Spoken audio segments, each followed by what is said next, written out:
ці ёсць у адміністрацыі Трампа такая моц, каб вызваляць беларускіх палізняволеных у абыход не супрацоўнічаць з Еўропай? Ці ёсць у нас надзея, карацей, на тое, што будуць выхадзіць людзі там у бліжэйшым часе?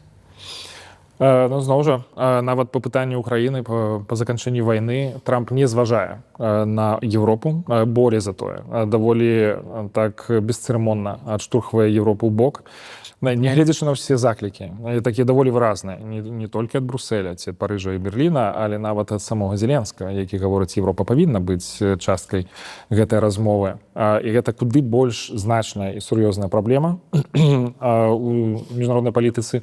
Якщо ж казаць пра Беларусь, то в гэтым сэнсе это куды менш заўважная тэма, дзе Трамп ці яго адміністрацыя, яны могуць гэтаксама рашуча ісці наперад, калі гэта ў іх інтарэсах.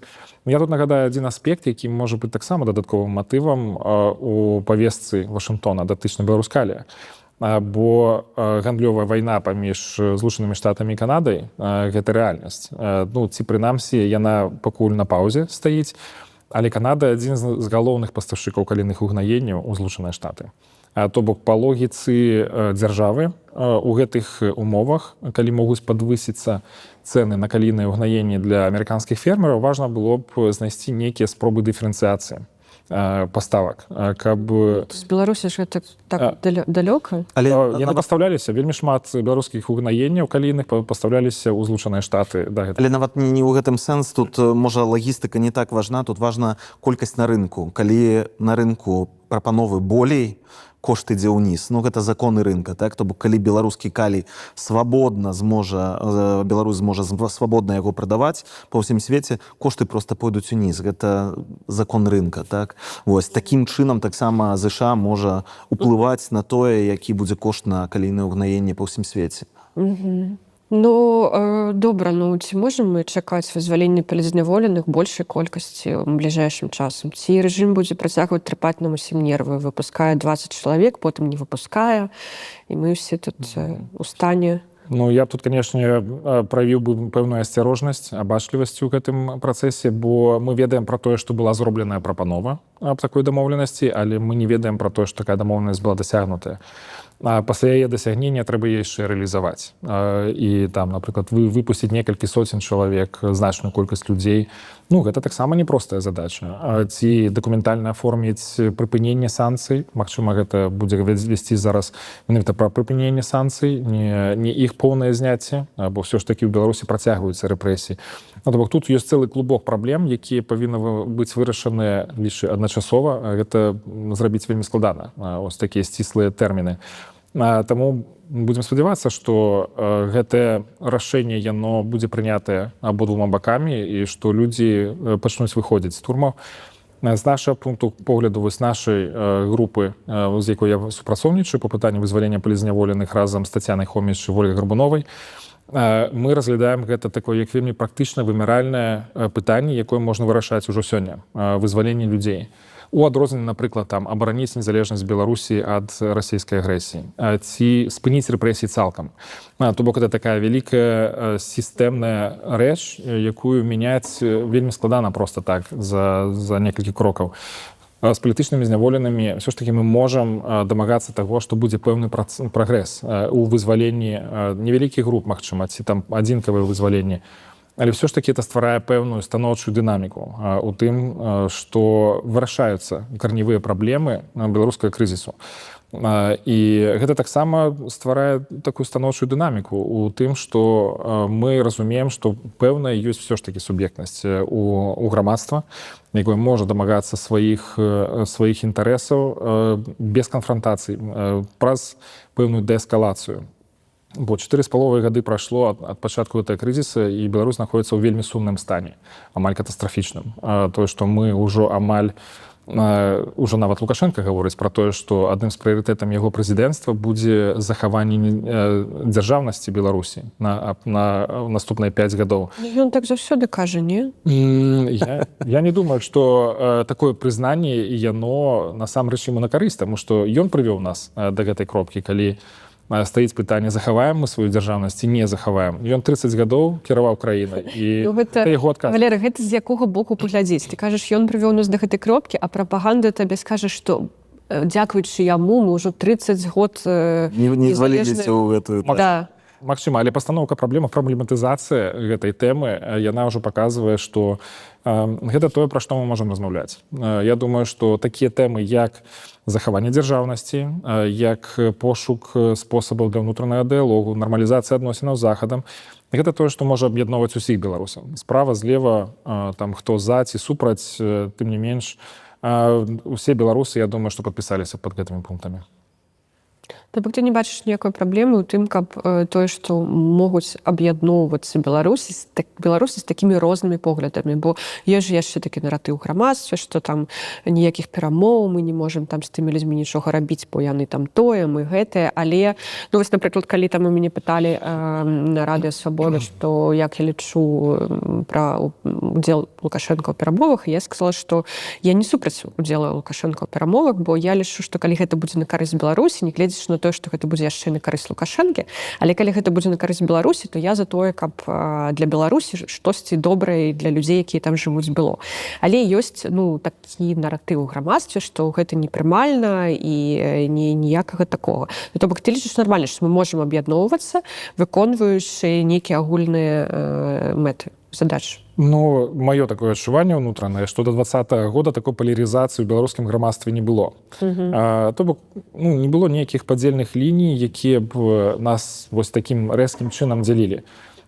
Я думаю, што за гэтыя 4,5 гады гэтая палярызацыя створана, яна створана штучна, яна створаная прапагандай, найперш прапагандай, але тым не менш таксама і гэтаму дэмакратычнаму боку таксама трэба ўзважваць камунікацыі, каб не рабіць такім чынам, што ёсць такая Беларусь, ёсць такая Беларусь. Мы ўсе Беларусь. І да, у нас могуць быць розныя меркаванні, дзесьці яны шчырыя гэтыя меркаванні, дзесьці яны, скажем так, пад пэўным уплывам прапаганды ці пад кантролем рэжыма, але я не бачу іншага шляху для вырашэння нашых унутрыпалітычных праблем, акрамя таго, як размаўляць адзін з адным. Ігор, далучайся.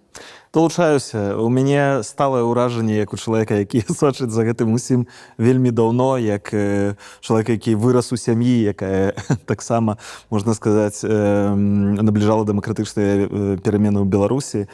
Вось, у мяне ўражанне, што мы ходзім па коле ўвесь час, на жаль, па вялікім замкнёным коле. І гэтае кола, яно вызначаецца вось гэтымі электаральнымі цыкламі ў Беларусі, калі Лукашенко бярэ закладнікаў, то бок называем их палітвязнямі, так, пазней праходзіць нейкі час, бачна, што нішто не можа паўплываць на вызваленне і ідзе нейкі раунд, калі гэта ўсё адкатваецца назад і ўзамен на штосьці вызваляюцца гэтыя людзі. Гэта паўтарэнне сітуацыі, якая здаралася ў папярэднія гады. Яна працуе, мы ведаем, што яна працуе. Лукашенко, ведаеце, гэта называецца тактыка «купі цэглу», ведаеце, «купі кірпіч», вот падваротні, так? Калі не купляеш, то табе гэтай жа цэглай галаву праб'юць. Вось прыблізна так. Лукашенко бярэ, прабачце, што я так называю, тавар, палітвязняў набірае, а пазней іх прадае за тое, што і ніхто ўжо не звяртае ўвагі на тое, што ён зрабіў, на тое, што гэтых людзей там збівалі, сажалі ў турмы, кагосьці забівалі, хтосьці памёр у турмах і так далей.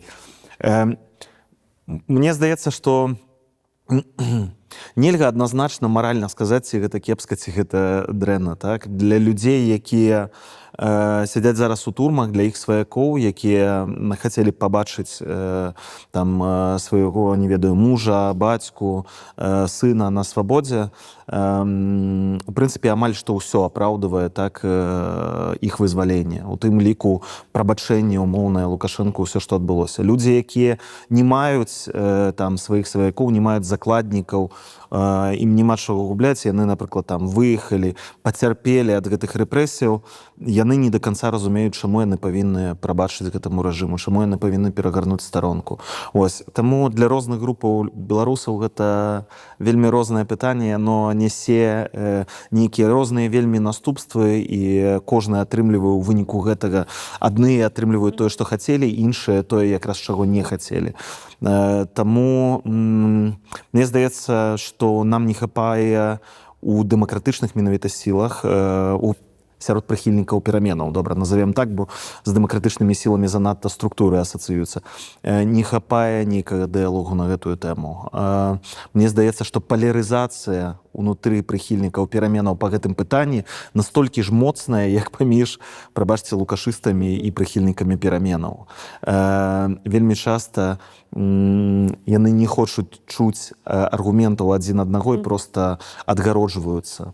Я думаю, што так яно адбываецца. Прычым вельмі часта таксама, я б сказаў, гэта часцей адбываецца з боку мейнстрымных дэмакратычных сілаў, адбываецца такое, не ведаю, як бы не хочется ўжываць слова шальмаванне, але такое, што з імі размову? Што яны там прапануюць? Так, што яны прапануюць перагарнуць старонку, то бок Лукашенко выйдзе сухім з вады. Мне здаецца, што калі стасаваць такія аргументы, далёка не зайсці ў гэтым дыялогу, так, і ў абмеркаванні таго, што адбываецца.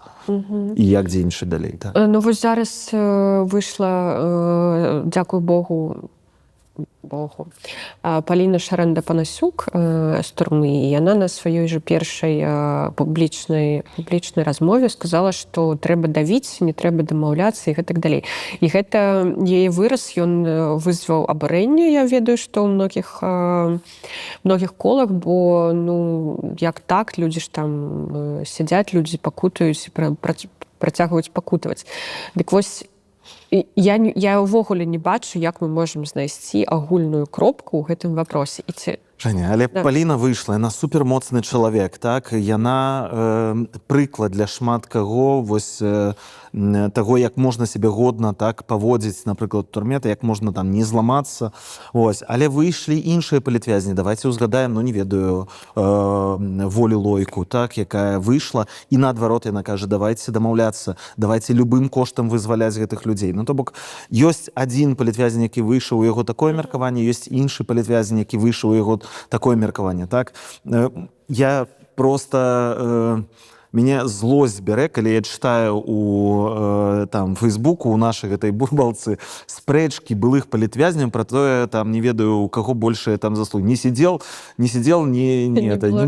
маеш права выказвацца, там, умоўна. Альбо колькі ты сидзеў? 4, я 8, там, значыць, у мяне больш, што я сказаць. Гэта настолькі бессэнсоўныя спрэчкі. Вось, я кажу, мне здаецца, што нельга браць адно канкрэтнае меркаванне і казаць, вось гэта адзінае правільнае, альбо браць там другое і казаць, вось гэтае правае. І тыя правы, так габрэйская мудрасць нейкая атрымалася. І вы правы, і вы правы.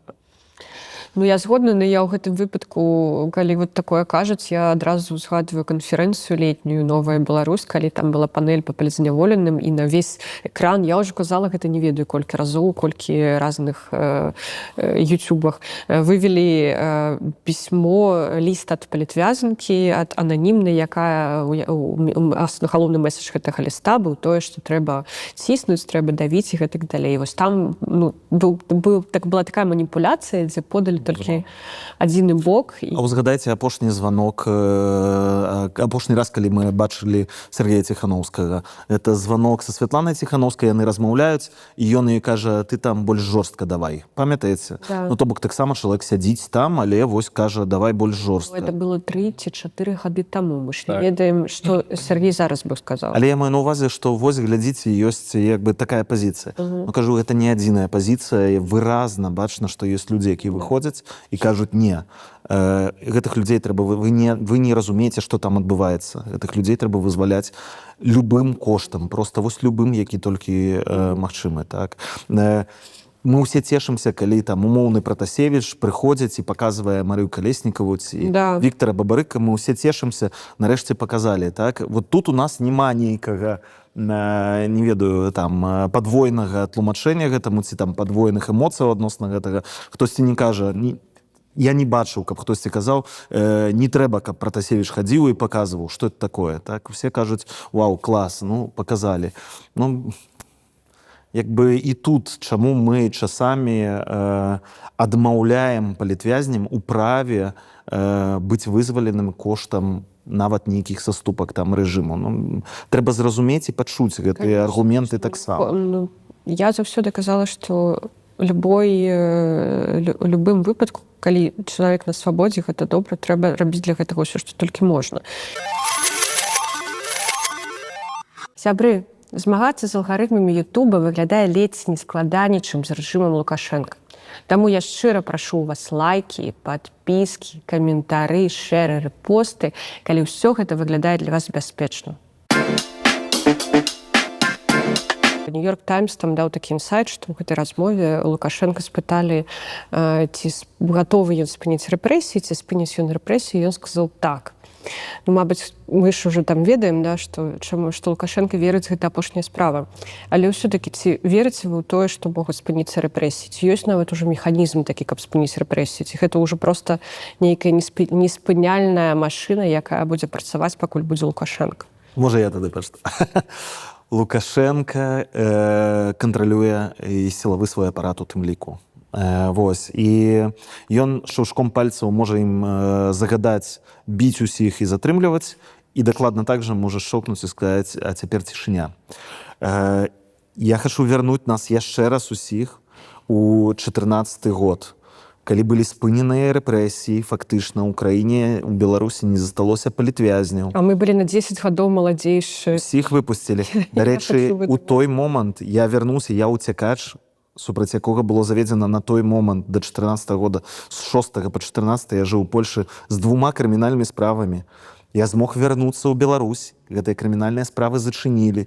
Я спакойна прыехаў у Беларусь, атрымаў ваенны білет, атрымаў дакументы і спакойна жыў, нават працаваў на Белсаце, і калі мяне затрымлівалі, мяне там моўна выпускалі. Хаця некаторых маіх калегаў ўсё роўна адпраўлялі на сотні, судзілі і так далей, але сотні хутчэй былі выключэннем з правілаў, чым правілам. Вось. Гэта была сітуацыя, усе памятаюць гэты перыяд. Так, адносныя адлігі, лібералізацыі, 100годдзе БНР было праведзена ў Менску, я б сказаў, з размахам, нават з канцэртам, са сцягамі людзі хадзілі. Лукашенко можа, ў прынцыпе, рабіць тое, што ён лічыць выгадным для сябе, у любы момант. Ён, калі трэба, ён спыніць гэтыя рэпрэсіі. Пытанне ў тым, што будзе, калі ён пабачыць, што ён не кантралюе сітуацыю, што спыненне рэпрэсіяў прыводзіць да таго, што грамадства зноў ставіць яму выклікі. Вось гэта, мне здаецца, больш важнае пытанне, чым тое, ці ён у стане на нейкі момант, на нейкі час спыніць гэтыя рэпрэсіі. Я мяркую, што тут вельмі важнае для Лукашэнкі адчуванне пагрозы, ці ён адчувае гэтую пагрозу з боку грамадства і з боку міжнароднай супольнасці. У гэтым сэнсе пазіцыя Злучаных Штатаў таксама будзе для яго паказальнай. Наколькі Еўропа гатовая будзе, скажем так, прыняць той факт, што ён застаецца ва ўладзе, ці гэта будзе працяг, вось гэта супрацьстаянне, канфрантацыі паміж беларусамі, беларускім дэмакратычным рухам і рэжымам Лукашэнкі, і ці краінамі Захада і Лукашэнкі. Але, в прынцыпе, я думаю, што сапраўды тэхнічна гэта не так складана зрабіць і перастроіць эту сістэму. Гэта можа заняць пэўны час, запаволіць гэтыя рэпрэсіі, змякчыць, змяніць іх прыроду гэтых рэпрэсій, але тым не менш прыйсці ўрэшце рэшт да таго рашэння, што гэта не жыццяздольная мадэль краіны, калі адбываецца рэпрэсіі, бо вельмі шмат страт. Людскіх страт, прафесіянальных страт, эканамічных, вельмі цяжка будзе разлічваць на тое, што будуць знятыя абмежаванні, напрыклад, на інвестыцыі ў Беларусь. То бок тыя негатыўныя рэкамендацыі для міжнародных бізнесаў, каб яны не працавалі ў Беларусі, каб яны былі знятыя. І тут я думаю, што ёсць пэўнае спадзяванне на тое, што гэты працэс вызвалення, калі ён пачнецца насамрэч і будзе рэалізоўвацца, то ён створыць вось гэтыя умовы неабходныя, это бэкграунд для таго, каб запавольваць і спыняць рэпрэсіі цалкам. Я так назвала гэта «Начны Трамп». Нашай ночью была канферэнцыя, і «Начны Трамп» нагаварыў многа цікавага. Скажем так, не нечаканага, але то бок у яго такі выразны наратыў, дзе ён падтрымлівае нібыта расійскі бок. Ён кажа пра тое, што Зеленскі там ледзь нелегітымны, што ў яго... Нелегітымны, такое слово мне падаецца... 4% падтрымкі. Да, што ў яго толькі 4% падтрымкі, што украінскі народ не падтрымлівае Зеленскага. Гэта такі расійскі наратыў. Мне падаецца, што ён гэта паўтарыў, таму што яму гэта сказал Пуцін, ці што, я не ведаю. Ну, выглядае так, што ён нібыта выбраў фаварыта, уже свайго фаварыта ў гэтай ўсёй працэсе. І будзе тапіць больш за інтарэсы Расіі, чым за інтарэсы Украіны ў гэтым вопросе. Што вы мяркуеце? Да, складаная задача, насамрэч, і сітуацыя вельмі незвычайная, хаця не сказаць, што непрадказальная, бо ўсё ж такі Трамп заўсёды з такой павагай, з піетэтам пэўным ставіўся да Пуціна. То бок ён адчуваў, што ён размаўляе з роўным, а можа нават і больш дасведчаным аўтарытарным лідарам. Яму гэта імпанавала заўсёды і да гэтага часу. Пры гэтым з Украінам его звязана пэўныя такія негатыўны досвед. Першы імпічмент, насамрэч, які адбыўся з Трампам падчас першага тэрміну прэзідэнцтва, ён быў звязаны менавіта з Украінай і спробай выкарыстаць украінскія справы сям'і Байдена дзеля таго, каб націснуць на Зеленскага. То бок ёсць пэўна негатыўная гісторыя і можа быць помста нейкая за гэта можа быць у пэўным сэнсе адбівацца на поглядах Трампа на Украіну ўвогуле і на Зеленскага. То бок то, што Трамп гаворыць вельмі часта пра нейкія сумы грошаў, якія патрачаны ўжо на Украіну. Ён называе лічбы, якія не адпавядаюць рэчаіснасці, яны значна завышаныя. То, што была прапанаваная такая вельмі няроўная здзелка пра доступ да карысных выкапняў ва ўкраіне, як такая канцэсія, якая выглядае вельмі каланіяльна, мякка кажучы, каланіяльна. Калі фактычна дзеля таго, каб табе дапамаглі, ты павінен расстацца там з часткай свайго эканамічнага суверэнітэту. Выглядае это все вельмі незразумела. Гэтыя спробы адштурхнуць Еўропу ад размовы, тое, што сам перамоўны працэс ён выбудоўваецца не праз Кіеў, а праз Маскву, то бок праз галаву сваіх саюзнікаў. В прынцыпе, мне все это нагадвае трохі гісторыю з тым, як Трамп вёў перамовы па Афганістану. Фактычна ён размаўляў з ворагам, а не са сваімі сябрамі. Ён пераходзіў праз галаву цэнтральнага ўрада афганскага і праз сваіх саюзнікаў па НАТО, якія там дапамагалі амерыканцам у гэтай аперацыі, і былі такія спробы разгойдвання ўнутрыпалітычнага поля, каб аслабіць яго. Мы ўсе памятаем, да чаго прывялі тыя дамоўленасці, якія заключаліся менавіта Трампам па Афганістану, якім катастрафічным проста быў выхад амерыканскіх войскаў з Афганістану, але пачыналася гэта менавіта тады, калі ён дамаўляўся з талібамі. Вельмі важна не дапусціць таго, каб падобная формула была выкарыстаная ва ўкраіне. Бо зараз Трамп размаўляе з ворагам, і ён спрабуе ўплываць в пэўным сэнсе на сітуацыю ва ўкраіне і таксама не ўлічвае інтарэсы ні Кіева, ні Еўрапейскага звязу, якія ўсё ж такі маюць такія вельмі сур'ёзныя інтарэсы. Ну, а як ты кажаш, вельмі важна не дапусціць, так а як гэта можна не дапусціць? Мне здаецца, што тут вельмі важна таксама роля Еўразвяза. Ці змогуць яны, гэта тэст для фактычнай Еўропы аб'яднанай, ці змогуць яны запрапанаваць штосьці раўназначная для Кіева сёння, так, ці змогуць яны скампенсаваць гэтую падтрымку. Гэта, дарэчы, тое ж самае, што адбываецца зараз з беларускімі падтрымкай Злучанымі Штатамі беларускіх дэмакратычных ініцыятываў. Ці зможа сёння Еўропа замяніць Злучаныя Штаты тут на еўрапейскім кантыненце? Ці змогуць яны адгуляць больш моцную ролю? Вось яны там склікаюць два гэтых, як яны іх назвалі, саміта, летні кожны дзень, прычым яны кажуць, што гэта такія вельмі хуткія дамоўленасці, ім трэба гэта тэрміновых саміты. Але мне здаецца, што яны пакуль не маюць нейкай такой згоды адносна таго, што вось так нам трэба дапамагчы ўкраіне. Адзіныя, хто гэта брытанцы, хіба сказалі, што мы там тэарэтычна гатовыя выслаць войскі. Так, палякі, французы, немцы ўжо адмовіліся. Іспанія таксама. Гэта вельмі прыкра, насамрэч. Назіраць за тым, асабліва нам, беларусам, вельмі прыкра.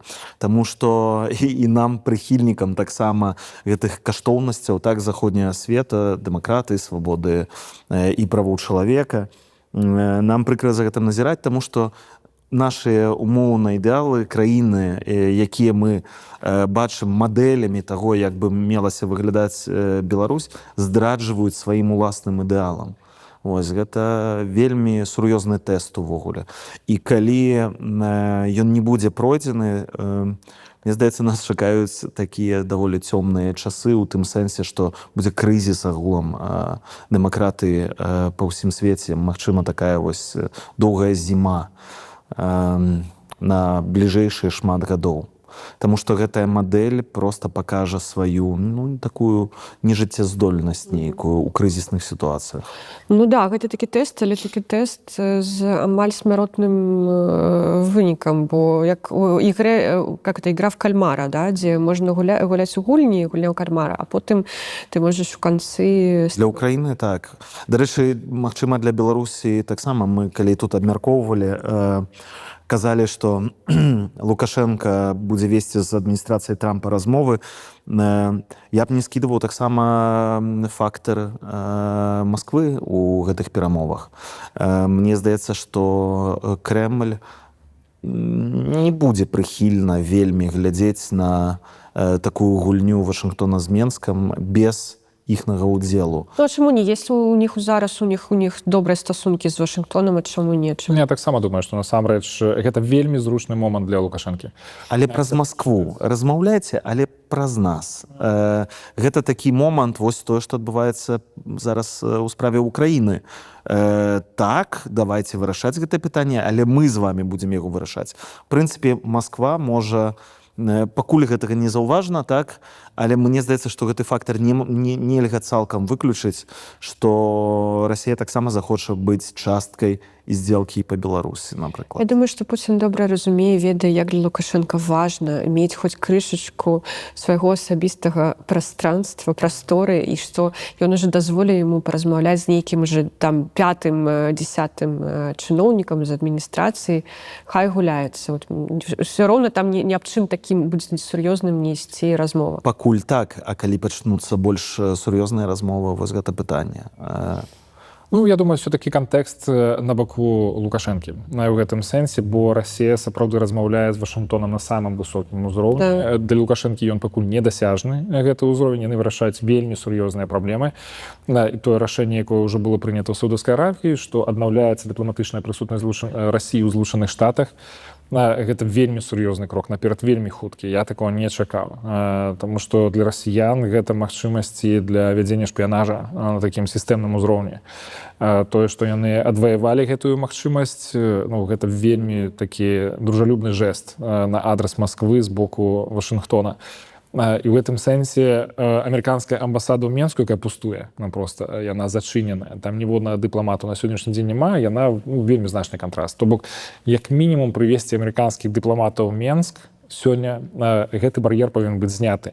А ён, гэты бар'ер, існаваў і таму таксама не пагаджаліся мінскія ўлады на тое, каб дазваляць амерыканскім дыпламатам вярнуцца, менавіта таму, што яны баяліся магчымай рэакцыі з боку Масквы. Так. Але сёння у Лукашэнкі, умоўна кажучы, ёсць алібі перад Крамлём. Сказаць, вы ж там уже... таксама там дамаўляецеся, ўжо вядуцца размовы пра зняцце санкцый.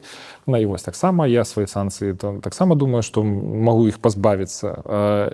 То бок кантэкст такі вельмі лукашэнкаўскі. Насамрэч, у яго ў гісторыі палітычнай сваё кіравання краіны яго было немало такіх вельмі зручных момантаў, якімі ён карыстаўся і даволі ўдала. Тут трэба памяціць і эту гісторыю таксама. Да, ну і яны ж зараз ўжо з Пуцінам дамовіліся таго, што ўжо вернецца колькасць дыпламатаў расійскага пасольства ў Вашынгтоне, то бок чаму Лукашэнкі проста не падстроіцца пад гэтую хвалю. Трэба сказаць, што амерыканскія дыпламаты прыязджалі ў Менск, так, то зачыненая амбасада, але яны ездзілі нават у апошнія гады, нават у мінулым годзе яны маглі прыехаць там у Беларусь на нейкі час. Адзінае, што гэтыя візіты, канешне, не мелі нейкіх там сур'ёзных наступстваў ці нейкія кантакты не адбываліся моцныя. Вось, а цяпер сапраўды яны могуць вярнуцца. В прынцыпе, беларускі бок вуснамі прапагандыстаў адкрыта пра гэта кажа. Давайте вяртаць у Менск амбасадара амерыканскага. Яны агучылі нават фактычна сваю мову. Цяжка ўявіць, што яны проста гэта з галавы прапагандысты гэта ўсё. Ну да, без пагаднення. Да, я не думаю, што это так хутка адбудзецца. Трэба адкрыць яшчэ амбасаду, бо ўсё ж такі яны просто досыць грунтоўна выбудоўваюць свае працэсы і патрабуецца наймы мясцовага персанала. Вяртанне амбасадара, я думаю, што это таксама не справа месяца ці тыдняў, гэта займе паўгады і больш, магчыма. Ты маеш на ўвазе, што гэта толькі ў бюрократычным сэнсе, да? Бюрократычным, так. Ну, то бок ёсць пэўныя працэдуры, якія проста немагчыма зрабіць вельмі хутка. Хаця пры жаданні, ну, калі такое вострае жаданне ёсць, так. Але з майго пункту гледжання, калі б я сёння жыў у Менску, то мне, здаецца, было б значна было б значна лепш, калі б над амерыканскай амбасадай рэяў амерыканскі сцяг. Каб іншыя амбасады таксама дзейнічалі поўнафункцыянальна. Каб не толькі расійскі амбасадар дамінаваў на гэтым полі, каб ён расказваў, што і як павінна рабіць Беларусь, а каб там былі прысутныя на высокім узроўні краіны, якія сапраўды цэняць Беларусь як незалежную суверэнную дзяржаву, якія бачаць наша дэмакратычнае будучае. Я лічу, што такая прысутнасць павінна быць умацаваная ў Беларусі на сённяшні дзень. Я лічу, што вызваленне палізняволеных магло бы паскорыцца, калі б гэта былі дамовы ўжо з амбасадарамі, якія знаходзяцца ўнутры краіны. Пытанне толькі, ці амбасадар Злучаных Штатаў з адміністрацыі Трампа будзе бачыць Беларусь незалежнай краіны, бо ва ўяўленні Дональда Трампа ўсё ж такі, трэба прызнаць. Я думаю, што ён жыве сферамі ўплыву, і ў яго на галаве ёсць сферы ўплыву, і можа прыехаць чалавек, які тэарэтычна не будзе нават успрымаць Беларусь. За доўгую гісторыю беларуска-амерыканскіх адносінаў розныя амбасадары былі, і былі такія, якія там для іх Беларусь не была нейкім вялікім там прыярытэтам. Калі нават паглядзець зараз на намінанта, якога адміністрацыя Трампа як бы пакінула, бо гэта быў байденаўскі намінант, на амбасадара у Маскву, то гэта, ў прынцыпе, чалавек з мысленнем яшчэ халоднай вайны. Так? Ён працаваў у 80-х у амбасадзе Злучаных Штатаў у Савецкім яшчэ Саюзе. І, канешне, ён будзе, мне здаецца, больш крытычна ўспрымаць і дзеянне Масквы і Крамля, і адносіны амерыканска-расійскія цёплыя вельмі і вельмі шчыльныя, блізкія. Але каго намінуюць у Менск? Вось гэта пытанне. Ну, канешне, пазіцыі Масква і Мінск — это вельмі розныя пазіцыі з пункту гледжання амерыканскай дыпламатыі. У Маскву едуць самыя лепшыя дыпламаты, і такія вельмі заражаныя. Мінск в этом сэнсе все ж таки іншая гісторыя, болей Ссылка. Ну, не сказаць, што ссылка, канешне. Для многіх дыпламатаў гэта можа быць першым прызначэннем як амбасадар, і гэта вельмі важна дасягнуць гэта ўзроўню. І тут таксама розніца вельмі сур'ёзная ў тым, што не перарываецца прысутнасць амбасадараў у Маскве ніколі ці ў Вашынгтоне. То бок абмен амбасадарам заўсёды прысутнічае. Яны могуць адклікацца на кансультацыі, але ў Беларусі няма амбасадара з 2006 года. То бок это ўжо хранічная праблема, і яна стала вельмі палітычнай таксама. У 2020 годзе мы былі вельмі блізкія да таго, каб вырашыць эту праблему, калі адбылося ўжо ўзгадненне і нават прызначэнне амбасадараў. З беларускага боку это павінен быў Олег Кравченко стаць, з амерыканскай Джулі Фішер, і падзеі 2020 года яны спынілі тое, каб яны вярнуліся, прыехалі ў адпаведныя сталіцы. Так што тут, я думаю, для беларуска-амерыканскіх адносінаў гэта будзе вельмі сур'ёзны крок наперад, калі вернецца амбасадар упершыню за 19 гадоў. Трэба яшчэ сказаць, што адбывалася паступовая дэградацыя таксама пасля 20-го года і пасля таго, як Джулі Фішер паехала ўжо на Кіпр, так, адбывалася дэградацыя таго, хто прызначаны, хто знаходзіўся ў амбасадзе, прыпісаны да Беларусі, бо яны не былі ў Беларусі, яны ў Вільні знаходзіліся. Гэта ўсё статус і пазіцыя гэтага дыпламата была ўсё ніжэй і ніжэй. І зараз увогуле Пітер Кауфман, так, хіба застаецца яго самая нізкая за ўвесь час, вось гэта такая ступень, гэты статус як бы дыпламатычны. Ну, то бок крызіс нават у параўнанні, можна сказаць, з 20-м годам адбываецца. Што чакае Украіну? У вас ёсць нейкія прагнозы, чаканні, надзеі? Удасца зараз ім аб'яднацца, выпрацаваць нейкае агульнае рашэнне. Гэта экзамен увогуле для ўсёй аб'яднанай Еўропы на сёння. Што адбываецца, калі глобальна на гэта глядзець? Мне здаецца, тое, чаго дамагаюцца такія краіны, як Расія, Кітай, яны хацелі пабачыць вельмі шматпалярны свет, і вось зараз гэта будзе адбывацца, калі умоўны захад, як яго калектыўны захад, як яго там называюць у Крамлі, ён не будзе больш аб'яднаны, ён будзе раз'яднаны, будзе адносна, там, адна асобна будзе Еўропа, магчыма, нейкія краіны, якія будуць больш сцісла супрацоўнічаць у вайсковай сферы, хтосьці да іх, магчыма, не далучыцца ў гэтым сэнсе. Будуць злучаныя Штаты, больш значная роля Расіі, таму што яна становіцца глобальным гульцом. Вось мы на роўных размаўляем са Злучанымі Штатамі. Кітай і так далей. Свет стане шматпалярным. Гэта тое, чаго і хацелі ў Пекіне і ў Маскве, так? Бо перад 20-м годам свет быў выразна, пасля 91-го года, быў выразна аднапалярны, можна сказаць. Злучаныя Штаты былі такім сусветным гегемонам, так, краіна, якая магла вырашаць любыя фактычныя пытанні. Зараз Злучаныя Штаты самастойна з гэтай палітыкі проста выходзяць. Яны кажуць, все, мы займаемся цяпер сваімі праблемамі, а вы займаецеся тут сваімі.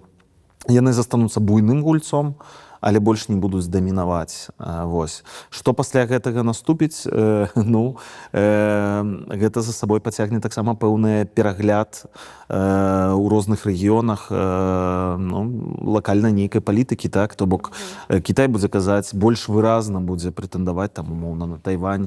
Расія больш выразна будзе прэтэндаваць на вось гэтыя межы былога Савецкага Саюза і казаць, што гэта наша сфера ўплыву. Мы вернемся зноў у ситуацию, калі мысленне палітыкаў і такіх вось глобальных гульцоў будзе акрэслівацца сферамі ўплыву, і усе з гэтым будуць пагаджацца. І гэта вельмі кепска для нас, для краіны, якая не з'яўляецца глобальным гульцом, так, для Беларусі гэта вельмі кепска, таму што мы аўтаматычна трапляем у сферу ўплыва Масквы, і ніхто з гэтым нават, мне здаецца, не будзе ў гэтым новым свеце спрачацца. Ніхто не захоча за нас змагацца, адстойваць, калі мы самі гэтага не зробім. А нават калі зробім, то з намі зробяць тое, што зараз Расія робіць з Украінай. Можа так вызначыцца, што ў 20-м годзе быў наш апошні шанец, і мы не паспелі, і ў развяз не вступілі, і нічога не паспелі зрабіць, каб калі наступіць час гэтага падзелу, быць ужо з мацнейшымі, а не з страшнейшымі. Магчыма, на працягу нашага жыцця, магчыма, гэта... Я не хачу, канешне, мне страшна пра гэта думаць, але, магчыма, сапраўды гэта мог быць апошні шанец, бо гэта таксама будзе залежаць ад таго, якая будзе пераемнасць улады, напрыклад, у Расіі, так? Хто будзе пасля Пуціна. Ён у такім узросце, што тэарэтычна, мы дажывем, так, да моманту, калі ён памрэ. Вось, што будзе адбывацца далей? Да, я тут все ж таки нагадаў пра тое, што стратэгічнай мэтай Пуціна з'яўляецца аслабленне еўрапейскага звязу, знішчэнне еўрапейскай еднасці і еўраатлантычнага партнёрства. Тое, пра што ён заяўляў наўпрост, і тое, што з'яўляецца для яго вельмі моцным раздражняльнікам, што ёсць вось гэты цэнтр сілы Злучаныя Штаты і еўрапейскі звяз аб'яднаныя. Але мы пакуль яшчэ не бачылі такой выразнай рэакцыі з боку істэблішмента амерыканскага, найперш рэспубліканскай партыі, бо тое, што учора начны Трамп прамовіў, яно вельмі рэзка кантрастуе з пазіцыі рэспубліканскай партыі. І я абсолютна не ўпэўнены ў тым, што гэта ляжа так вельмі лёгка і вельмі проста у кангрэсе, і з гэтым все пагодзяцца. Бо ўсё ж такі Злучаныя Штаты сталі звышдзяржавай не таму, што яны былі пераможцамі ў другой сусветнай вайне, і не таму, што ў іх была там вельмі моцная эканоміка, буйныя ўзброеныя сілы, а менавіта таму, што ў іх было вельмі моцнае партнёрства з Еўропай, з Аўстраліяй, побач Канада. То бок, вось менавіта гэтыя альянсы, тыя партнёрствы, якія выбудоўваліся Злучанымі Штатамі пасля другой сусветнай вайны, і зрабілі Злучаныя Штаты звышдзяржавай. Калі гэта пазбавіцца сёння, пакуль што Трамп ідзе менавіта ў гэтым кірунку, то Злучаныя Штаты могуць стаць так рэгіянальнай моцнай дзяржавай, але гэты статус адзінай звышдзяржавы ў свеце, ён будзе згублены. І так мы перайдзем вось да гэтай схемы шматпалярнага свету, да чаго падштурхоўвае Расія. І таксама тады мы задумаемся, чаму так адбываецца, чаму зараз такі вельмі выразны і вельмі хуткі, проста неверагодна хуткі рух у гэтым напрамку, які небяспечны і для Злучаных Штатаў таксама. Самое страшное, что союзники Злучаных Штатаў, так, Трамп фактычна тое, што ён робіць, чаму яно так малалагічна і настолькі нечакана. Таму што гэта палітыка бей па сваіх, так, па саюзніках. Ну, прыйсці ў першы дзень і весціць, што ты ўводзіш супраць Канады там мыты, так, 20%, гэта нонсенс абсалютны. Гэта дзве краіны, якія настолькі інтэграваныя адна ў адну эканамічна, культурна. У іх адна фактычна прастора, так, там, умоўна, культурная, музыкі, акторы і так далей. Ну, сувязяў гэтых і розных маленькіх нітачак, іх там мільёны. І рэзаць іх, паказваць сваім іншым у іншых рэгіёнах саюзнікам, што мы больш не з вамі, гэта стратэгія, ну, вельмі недальнабачная. Вось тут спадар Валер кажа, што, магчыма, рэспубліканская партыя гэтага не прыме, і стэблішмент вашынгтонскі гэтага не прыме. Я не такі аптыміст. Мне здаецца, што зараз яны набралі такого куражу там, і на гэтай хвалі падтрымкі для Дональда Трампа могуць праглынуць вельмі шмат што. Гэта не сітуацыя, мне здаецца, першага прэзідэнцтва Трампа, калі былі балансіры, людзі, якія балансавалі ягоныя вось такія вельмі рэзкія рухі, якія стрымлівалі яго нейкім чынам, дарадцы і іншыя людзі ў ягоным атачэнні мелі ўплыў на вось гэтыя ягоныя спробы рэзкіх рухаў. Мне здаецца, гэтых такіх балансіраў стала значна меней у гэтым другім ягоным тэрміне. Вось. І побач няма такіх людзей, альбо іх не так шмат, якія маглі б вось гэтыя рухі рэзкія стрымліваць. А як вы ўвогуле ставіцеся да Трампа? Бо мне падаецца, я, напрыклад, як не ўключу «Обычное утро», там заўсёды сядзіць які-небудзь беларускі публічны дзеяч і хваліць Трампа. Хваліць Трампа ці защищае Трампа. Як вы ставіцеся да Трампа і да таго, што ён робіць? Я ставлюся яго як да рэальнасці, з якой нам трэба штосьці рабіць. Тут ацэнкі таго, які ён добры ці кепскі, я думаю, што яны нам не шмат дапамогуць. Я быў у Злучаных Штатах, жыў тады, калі ён быў прэзідэнтам у першым тэрміне. Это быў складаны час для краіны, для грамадства, для эканомікі, для інфармацыйнай прасторы, якая была проста заўсёды кіпела. То, што мы бачым сёння, яно у ступені пэўнае, але яно паўтарае яго стыль з першага тэрміну. Але калі ў першы раз я адчуў такі шок фактычна, таму што для мяне я бачу пэўныя паралелі ў яго паводзінах і стаўленні дэмакратычных інстытутаў з Александром Лукашэнкам, то ў другі раз, калі ён быў ужо абраны, то шока мне не было. Это та рэальнасць, з якой мы павінны штосьці рабіць. Мы не можам сабе дазволіць падаць в істэрыку, ці казаць «всё прапала», ці здавацца гэтаму, паддавацца гэтаму настрою, што вось Трамп сказаў, так і будзе. Я думаю, што это тая гісторыя, з якой нам трэба будзе папрацаваць, зноў жа, грунтуючыся на нашых нацыянальных інтарэсах, што Беларусь павінна захаваць незалежнасць, аднавіць суверэнітэт, што будучая Беларусь гэта дэмакратычная краіна, дэмакратычнае грамадства, мы не павінны ад гэтага адмаўляцца.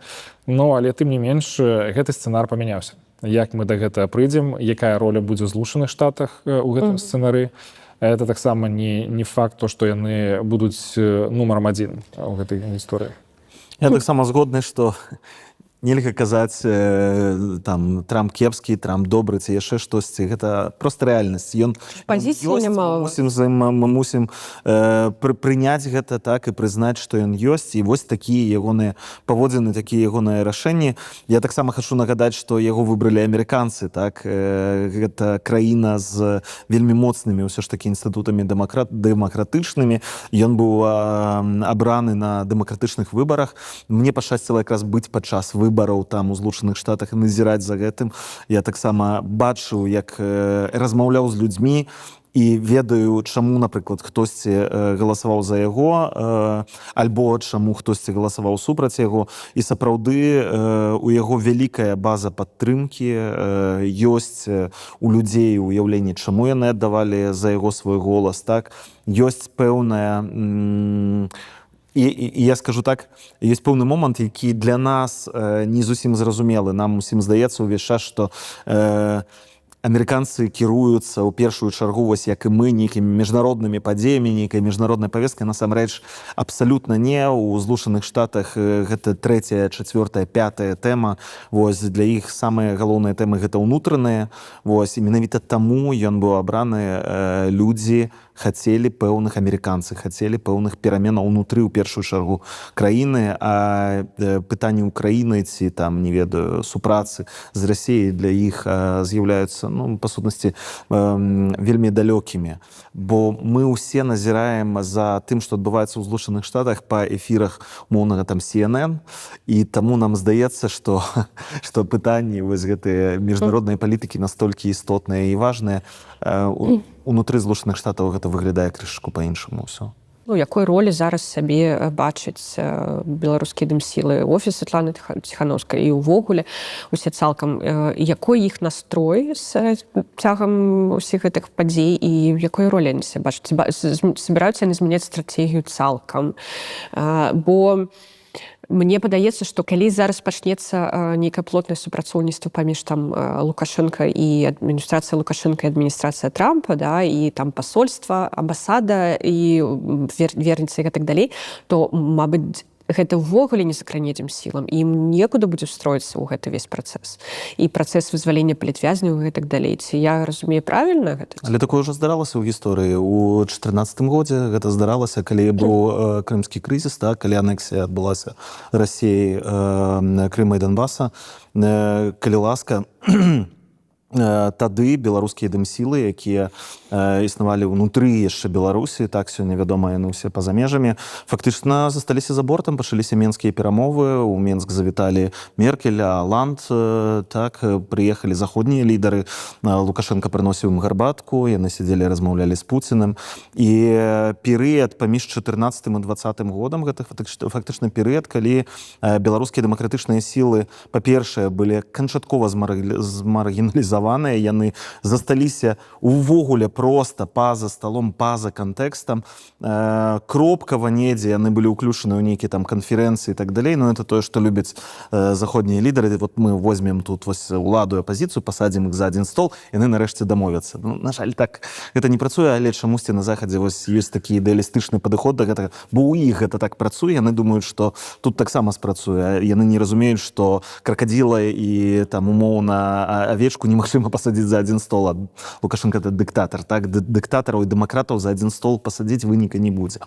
Вось, таму так, паўтарэнне гэтай сітуацыі яно можа адбыцца, і Трамп сапраўды можа быць тым чалавекам, які проста не будзе звяртаць увагу, так як ён сёння не звяртае абсалютна ніякай увагі на Украіну, так, напрыклад, на яе нейкія, на яе пазіцыю, на тое, што патрэбна ўкраіне, якая яе роля ў вырашэнні гэтага канфлікта. Яны селі з расійскім бокам за стол перамоваў і фактычна не лічацца з меркаваннем Кіева. Валера, ты таксама, калі ласка, адкажы на гэтае пытанне пра тое, што як дэмакратычныя сілы бачаць, як яны ўстрояцца ў гэты працэс, ёсць у них нейкая намер змяніць сваю стратэгію, ці і калі ёсць, то на якую, і які зараз увогуле настрой унутры? Я толькі адну маленькую рэмарку скажу. Мне падабаецца, што Женя запросила нас, а пытаецца ў нас, што будуць рабіць мейнстрымныя дэмакратычныя сілы. Журналіста і чалавека, які выйшаў ужо з кабінета. Не, ну, слухай, ну, Валера ж, ён же как-то ўнутры, ён там, можа, дзесьці нам нейкія інсайды зараз раскажа. Да, я ўжо не ўнутры, канешне, і А ты сапраўды... эксперт. Сапраўды пытанне вельмі добрае, якое трэба адрасаваць палітычным структурам. Я бы іх так все ж таки выдзеліў у дэмакратычным полі гэтым, што ў іх ёсць свая асаблівая такая ніша, яны палітычныя структуры з вельмі выразным палітычным месседжам. І тым не менш, я лічу, што, канешне, трэба спатрэбіцца нейкая эвалюцыя ў падыходах, у стратэгіі. Яна наспявала даўно. Я б сказаў, што ўжо летам мінулага года было відавочна, што будуць змены, што яны набліжаюцца, нават безадносна выбараў Трампа. Тым не менш, вось гэты мірны працэс у Беларусі і жаданне Лукашэнкі спрабаваць штосьці зрабіць дзеля таго, каб вызваляць людзей па гуманітарных падставах, але тым не менш гэта пытанне, якое важна і для беларусаў сярэдзіне краіны, і для замежных партнёраў.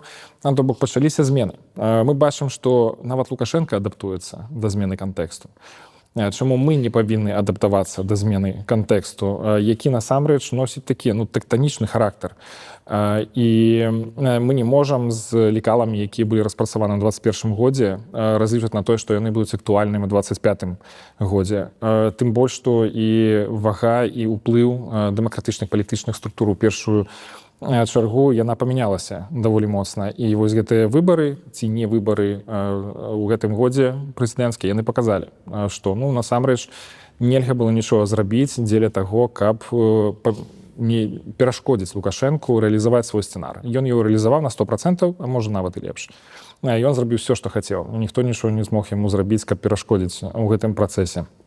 А таму патрэбная такая ўнутраная праца, адкрытая, шчырая і з тым разуменнем, што мы не можам сабе дазволіць дэмакратычны рух увогуле як бы ісці па той інерцыі, якая была сфармавана, якая, магчыма, камфортная для кагосьці, але тым не менш яна не вядзе нас да вырашэння праблем. Думаю, што той кантэкст, які на сённяшні дзень фармуецца проста перад нашымі вачамі. Мы бачым кожны дзень штосьці адбываецца новае, што мяняе нашы ўяўленні пра сітуацыю. У першую чаргу гэта дзейнасць Трампа, яго такая больш выразная знешняя палітыка, у тым ліку і ў пэўным сэнсе адмова ад пытанняў прасоўвання дэмакратыі і правоў чалавека ў свеце. Яна будзе таксама вымагаць і ад нас разумення гэта ў ліку гэтага. У гэтым сэнсе я б адзначыў ўсё ж такі ролю еўрапейскага звязу, які застаецца прыхільным і карыстаецца такімі самымі падыходамі ў знешняй палітыцы, што і раней. Думаю, што роля ЗША можа памяняцца у пэўным сэнсе у нашым рэгіёне і ў пытанні Беларусі. У гэтым сэнсе варта было больш разлічваць на то, як еўрапейскі звяз будзе себе паводзіць. Добра, я вас і хацела запытацца пра еўрапейскі звяз. Бо ты кажаш, што іх там светапогляд не змяніўся і у іх там тыя ж каштоўнасці і гэтак далей. Але выбачае еўрапейскі звяз, але выглядае так, што за 4 гады еўрапейскі звяз не змог вызваліць ніводнага беларускага палітзняволенага. І вось зараз адміністрацыя Трампа вызваліла ўжо 3. Еўрапейскі звяз, можа, у цябе ёсць нейкі інсайды. Калі няма інсайдаў, то можа проста нейкі прагноз ці разуменне сітуацыі. Ці збіраецца еўрапейскі звяз таксама змяніць стратэгію зараз? Ці збіраюцца яны неяк падключыцца да гэтага працэсу? Ці могуць яны штось зрабіць? Ці яны так заняты зараз тым, што ЗША з імі ўжо перацягвае гэты канат, і ў ім ўжо нават увогуле зараз будзе не да гэтага? Пакуль няма такіх прыкметаў, каб быў перагляд этой стратэгіі, тых поглядаў, я б сказаў, што зараз еўрапейскі звяз у сур'ёзнай разгубленасці. Найперш таму, як адбываецца дыялог Злучаных Штатаў ці маналог Злучаных Штатаў па украінскай праблеме, па тым, як скончыць гэтую вайну. Зразумела, што зараз не зусім да Беларусі, але тым не менш, вось нават гэты візіт Крыса Сміта ў Менск, ён паставіў еўрапейцаў у вельмі такое складанае становішча, таму што фактычна амерыканцы задэкларавалі, што яны пайшлі далей, што яны памянялі свае падыходы, ці прынамсі гэтыя падыходы мяняюцца на нашых вачах. Нават тая самая здзелка, якую прапанаваў Крыс Сміт Лукашэнку, яна прадугледжвае ўсё ж такі ролю і еўрапейскага звязу, прынамсі Літвы. Бо для таго, каб гэтая здзелка была сапраўды прывабнай для рэжыма, каб яны пагадзіліся на вызваленне людзей, трэба, каб Літва зняла абмежаванне на транзіт калія праз сваю тэрыторыю. То бок тут без удзелу еўрапейскага звязу не абыдзецца. Сама тая здзелка тады можа быць недастаткова прывабнай для Лукашэнкі. Наколькі я ўжо бачу, Літва ўжо сказала, што яна не адменіць это беларуская калія. Ось, і на днях яшчэ ўвяла дадатковыя санкцыі.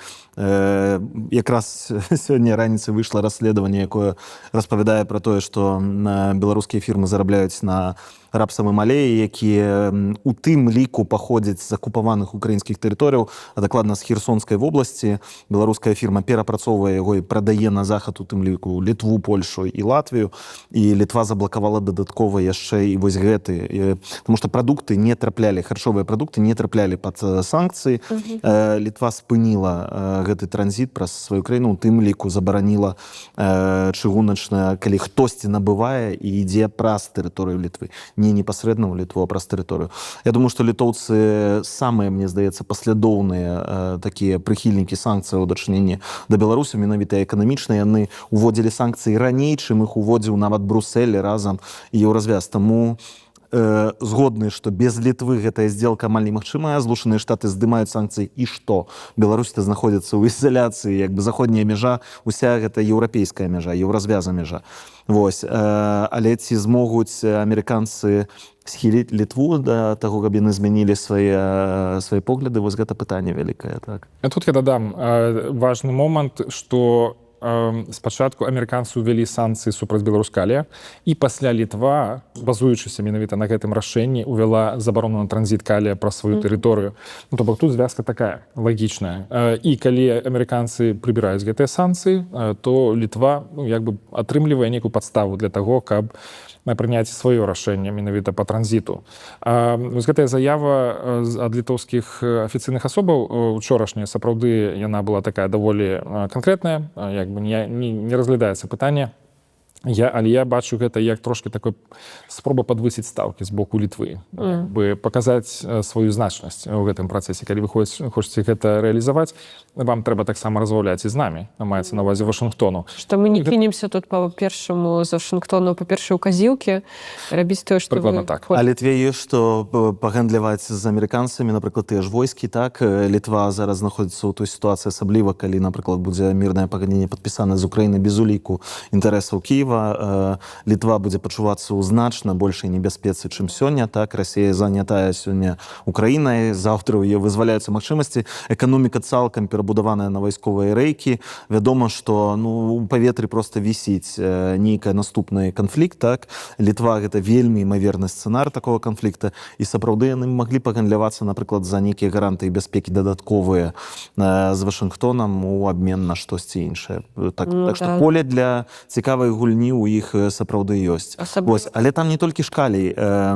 Яшчэ фінансавы сектар, і, дарэчы, гэта, магчыма, нават яшчэ больш цікава для рэжыма Александра Лукашэнкі, чым Белкалій, таму што на Белкаліі яны маюць там умоўныя 2 мільярды долараў у год. Фінансавы сектар закрывае ім цалкам мажлівасці гандлю і экспарту усіх тавараў з Беларусі. Я ўзгадываю тут гэты даклад новага дырэктара Белаза, які аказаўся ў нас у руках, калі рабілі расследаванне.